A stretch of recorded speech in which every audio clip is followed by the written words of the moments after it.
ধরলেন, ওরে আবু তালহা, বুঝতে পেরেছি তোর বাবার চেয়ে আমি তোর কাছে বেশি মূল্যায়ন।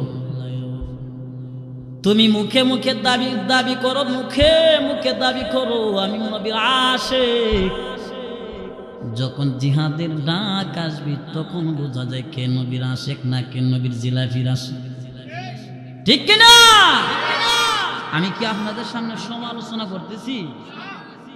নবীরে কতটুকু মহাব্বত করছেন সাহাবায়ে কেরামরা।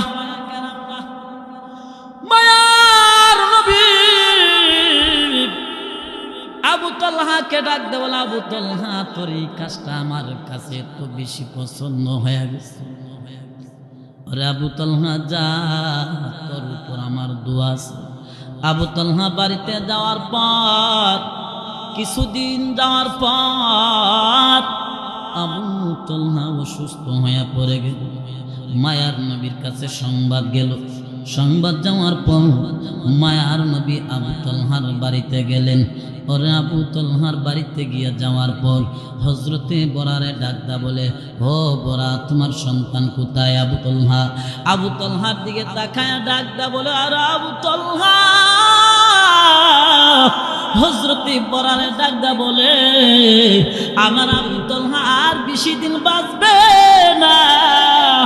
ও বরা, আমার আবু তালহা যদি পৃথিবীর থেকে বিদায় হয়ে যায়, আমি নবীর সংবাদ দিবা।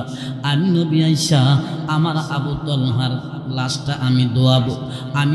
আমি মুহাম্মদ আইসা আবু তালহার কাফনের ব্যবস্থা করব, কবর খননের ব্যবস্থা করব। আমি মুহাম্মদ আবু তালহার লাশটা আমি কবরের মধ্যে নামাবো। সম্মান বেশি না কম? নবীরে ভালোবাসার কারণে না ভালোবাসার কারণে?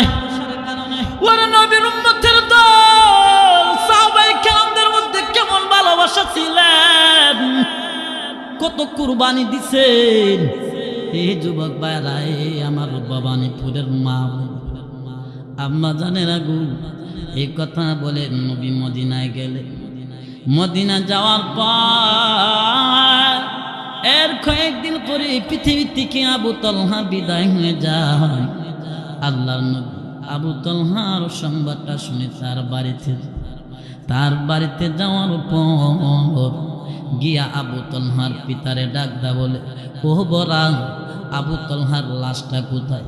পয়গাম্বর, আমার সন্তান বলেছে, ও বাবা, আমি যদি পৃথিবীর থেকে বিদায় হয়ে যায়